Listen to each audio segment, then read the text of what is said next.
పేదల ఇళ్ల పథకానికి ఒక్క రూపాయి సొంతంగా కేటాయించకుండా 5 ఏళ్ల పాటు కాలం గడిపిన వైకాపా ప్రభుత్వ నిర్వాకంతో కేంద్రం అప్రమత్తమైంది. ఎన్నికల ముందు తమ ప్రతినిధుల బృందాన్ని రాష్ట్రానికి పంపించింది.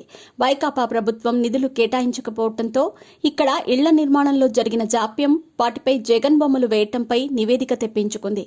దీంతో 2024-25 నుంచి అమలు చేయనున్న ప్రధానమంత్రి ఆవాస్ యోజన పట్టణ ప్రాంతానికి సంబంధించిన 2.0 పథకానికి సంబంధించిన మార్గదర్శకాలను సవరించింది. అన్ని రాష్ట్ర ప్రభుత్వాలు తమ వాటా నిధుల్ని కేటాయించాల్సిందేనని కేంద్రం స్పష్టం చేసింది. ఈ మేరకు పథకానికి సంబంధించిన డ్రాఫ్ట్ గైడ్ లైన్స్ ను ఎన్నికల ముందే అన్ని రాష్ట్ర ప్రభుత్వాలకు పంపింది.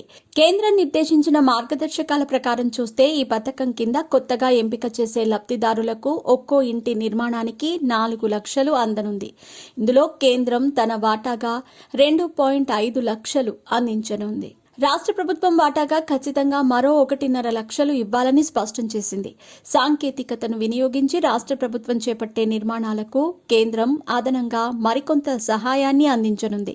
కేంద్ర మంత్రివర్గం ఆమోదం తర్వాత దాదాపు ఇదే సాయం ఖరారయ్యే అవకాశం ఉన్నట్టు అధికారులు పేర్కొన్నారు.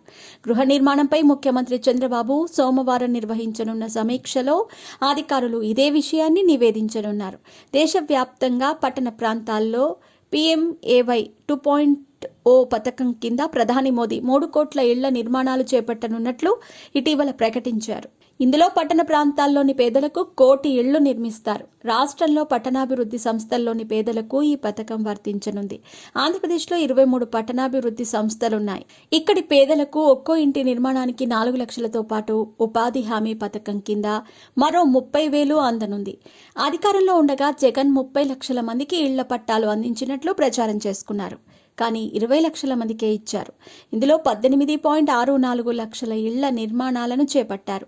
అందులో 6.5 లక్షల ఇళ్లు పూర్తయ్యాయి. 4 లక్షల ఇళ్లు పునాది దశ కూడా దాటలేదు. మిగతావన్నీ వివిధ దశల్లో ఉన్నాయి. గతంలో పట్టణాలు, పట్టణాభివృద్ధి సంస్థల్లో ఒక్కో ఇంటి నిర్మాణానికి కేంద్రం 1.5 లక్షలు అందించింది. దీంతో పాటు పట్టణాభివృద్ధి సంస్థల్లో ఉపాధి హామీ పథకం కింద మరో 30,000 ఇచ్చింది. కానీ వైకాపా ప్రభుత్వం పట్టణాల్లో ఒక్కో ఇంటికి 30,000 చొప్పున అందించి చేతులు దులిపేసుకుంది. ఇక గ్రామీణ ప్రాంతాల్లో అయితే డబ్బులు ఇవ్వాల్సి వస్తుందని దాదాపు 2 లక్షల మందికి ఇళ్లే మంజూరు చేయలేదు. దీన్ని గుర్తించిన కేంద్రం అప్పట్లోనే వైకాపా ప్రభుత్వాన్ని తప్పుపట్టింది. పట్టణాల్లో ఇళ్ల నిర్మాణానికి వైకాపా సర్కార్ ఇచ్చే డబ్బులు సరిపోవని తేల్చి చెప్పింది.